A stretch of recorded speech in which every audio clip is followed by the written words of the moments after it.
السلام علیکم ورحمۃ اللہ وبرکاتہ۔ ہنستے مسکراتے پیارے پیارے ننھے منھے ہوشیار سمجھدار بہت ہی بہادر اور اچھے اچھے ساتھیوں، کہانی گھر میں خوش آمدید، جہاں آپ سنتے ہیں رنگ برنگی نئی پرانی ہستی ہساتی سیکھتی سکھلاتی سچی خیالی مزیدار کہانیاں۔ اور آج کل ہم سن رہے ہیں قرآن کی کہانی۔ کل ہم نے سنا تھا کہ کس طرح حضرت جبرائیل علیہ السلام ہمارے پیارے نبی کے پاس قرآن کی پہلی وحی لے کر نازل ہوئے تھے غار حرا میں۔ آج ہم دیکھتے ہیں کہ یہ قرآن جو 23 سال میں آہستہ آہستہ نازل ہوا، وہ آخر ہم تک کیسے پہنچا، وہ کس نے لکھا، اس کو کتاب کی شکل میں کس نے ترتیب دیا۔ چلیے شروع کرتے ہیں۔ قرآن جب پہلی وحی اس کی نازل ہوئی اور پھر اس کے بعد باقاعدگی سے حضرت جبرائیل علیہ السلام نبی صلی اللہ علیہ وسلم کے پاس آیات لے کے آیا کرتے تھے اور ان کو بتاتے تھے کہ اس آیت کو آپ نے یہاں پہ لکھنا ہے، یہ اس صورت کا یہ نام ہے، یہ والی آیت اس صورت میں آئے گی۔ اور نبی صلی اللہ علیہ وسلم کے کچھ صحابہ تھے، ان کے کچھ ساتھی تھے جن کو کہتے تھے کاتبین وحی۔ کاتبین وحی ہے وہ لوگ تھے جن میں جو ہر وقت نبی صلی اللہ علیہ وسلم کے پاس رہتے تھے، اور جب پیارے نبی ان کو کہتے تھے تو وہ اس کو لکھ لیتے تھے۔ اور یہ اس زمانے کی بات ہے جب آج کل کی طرح اتنی کتابیں، کاپیاں، صفحے یہ چیزیں نہیں ہوتی تھیں، بلکہ وہ لکھتے تھے پتھروں کے اوپر، جانوروں کی ہڈیوں پہ، جانوروں کی کھال پہ، بڑے بڑے پتوں پہ، درختوں کی چھال پہ، جس کے پاس جو چیز ہوتی تھی وہ اس کے اوپر لکھتا تھا۔ اور زیادہ لوگ جو تھے وہ اسے یاد کیا کرتے تھے۔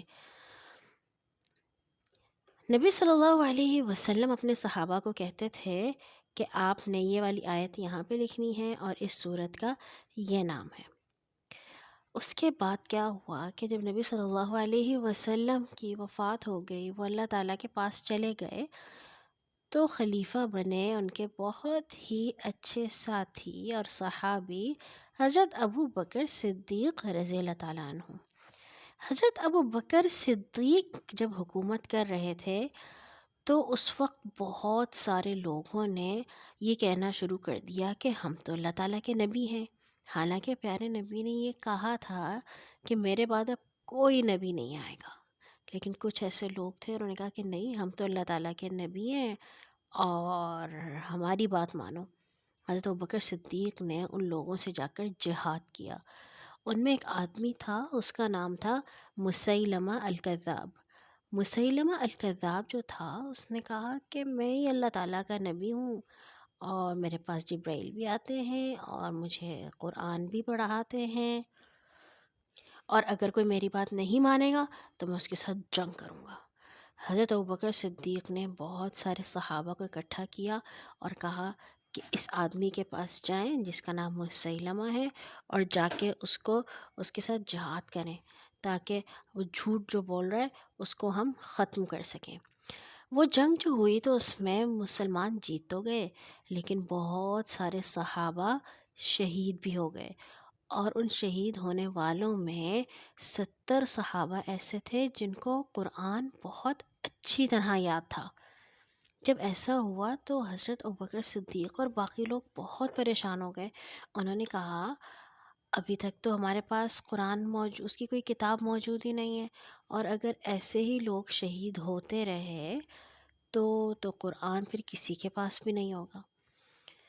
تو ابوبکر صدیق نے ایک گروپ بنایا اور اس میں انہوں نے صحابہ کو اکٹھا کیا اور کہا کہ آپ لوگ جس کے پاس بھی قرآن لکھا ہوا ہے ہڈیوں کے اوپر اور کھالوں کے اوپر اور پتوں کے اوپر اور پتھر کی سلوں کے اوپر، وہ آپ جمع کریں اور اس کو ایک ساتھ اکٹھا کریں۔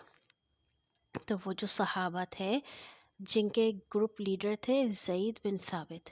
انہوں نے سب لوگوں سے جو جو ان کے پاس لکھا ہوا تھا وہ اکٹھا کیا، اور اس کے بعد ایک ایک صورت ایک کوئی صورت جو تھی وہ کوئی پتھر پہ لکھی ہوئی تھی، کوئی صورت تھی وہ کھال پہ لکھی ہوئی تھی، کوئی ایسی صورت تھی جو کسی بڑے بڑے پتوں پہ لکھی ہوئی تھی یا درختوں کی چھالوں پہ لکھی ہوئی تھی، اور اس کو اکٹھا کر دیا.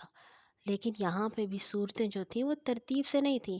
جیسے ابھی ہمارے پاس سب سے پہلے صورت فاتحہ ہے، پھر صورت بقرہ ہے، اور سب سے آخری صورت ناس ہے. جو حضرت ابوبکر صدیق نے جو قرآن بنایا، جو کتاب بنائی، اس میں صورتیں ترتیب سے نہیں تھیں، لیکن اس میں ساری صورتیں موجود تھیں. اس کے بعد کیا ہوا کہ حضرت ابوبکر صدیق کے بعد حضرت عمر آئے، اور حضرت عمر کے بعد آئے حضرت عثمان رضی اللہ تعالیٰ عنہ. حضرت عثمان رضی اللہ تعالیٰ عنہ جب آئے تو اس وقت مسلمانوں نے بہت جہاد کیا تھا، اور بہت سارے لوگ مسلمان ہو گئے تھے. اور جب اتنے زیادہ لوگ مسلمان ہو گئے، اور ایسے لوگ جن کو عربی بھی نہیں بولنی آتی تھی، یہ تو آپ جانتے ہیں نا کہ عربی زبان میں قرآن نازل ہوا ہے. اور جو لوگ مسلمان ہوئے تھے ان میں کوئی لاطینی زبان بولتا تھا، کوئی فارسی بولتا تھا، کوئی جو ہے وہ گریک زبان بولتا تھا. تو ان کو بڑی مشکل ہوتی تھی قرآن پڑھنے میں، اور پھر جس کو جیسے سمجھ میں آتا تھا وہ ویسے قرآن پڑھتا تھا. جب یہ والی بات حضرت عثمان کو پتہ چلی کہ سارے لوگ اپنے اپنے طریقے سے قرآن پڑھ رہے ہیں، تو پھر انہوں نے صحابہ کو جمع کیا اور کہا کہ وہ والے قرآن لے کے آئیں جو حضرت ابو بکر کے زمانے میں اکٹھے ہوئے تھے.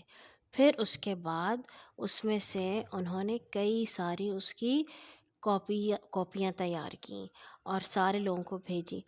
جو حضرت عثمان نے جو کاپیاں تیار کی تھیں اس میں صورتیں اسی ترتیب سے تھیں جیسی ہمارے پاس آج ہیں. جو حضرت عثمان رضی اللہ عنہ نے قرآن لکھوایا تھا، جو تیار کیا تھا، وہ وہی والا ہے جو ابھی ہمارے پاس ہے، جس میں پہلی صورت جو ہے وہ صورت فاتحہ ہے، دوسری صورت صورت البقرہ ہے، اور آخری صورت صورت الناس ہے. لیکن جب حضرت عثمان رضی اللہ تعالیٰ عنہ نے یہ قرآن، اس کو ہم مصحف کہتے ہیں، جب ایک جلد میں اکٹھا کیا ایک کتاب کی شکل میں، تو اس وقت اس میں سپارے نہیں ہوا کرتے تھے، پورا ایک ہوتا تھا. پھر اس کے بعد آہستہ آہستہ لوگوں نے کہا کہ قرآن تو چونکہ روزانہ پڑھنا ہوتا ہے، اور روزانہ پڑھنا ہوتا ہے تو مہینے میں 30 دن ہوتے ہیں، اور اگر 30 دن ہوتے ہیں تو ہم اس کو 30 حصوں میں تقسیم کر دیتے ہیں کہ روز ہم اتنا حصہ پڑھیں گے برابر برابر، تو ہمارا ایک مہینے میں قرآن ختم ہو جائے گا. اسی لیے ہمارے پاس جو اب موجود ہے، تو ہمارے پاس 30 سپارے موجود ہیں. ٹھیک ہے.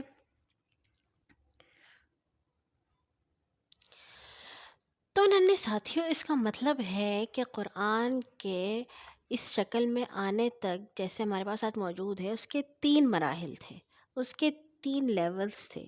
ٹھیک ہے، 3 اس کی سٹیجز تھیں.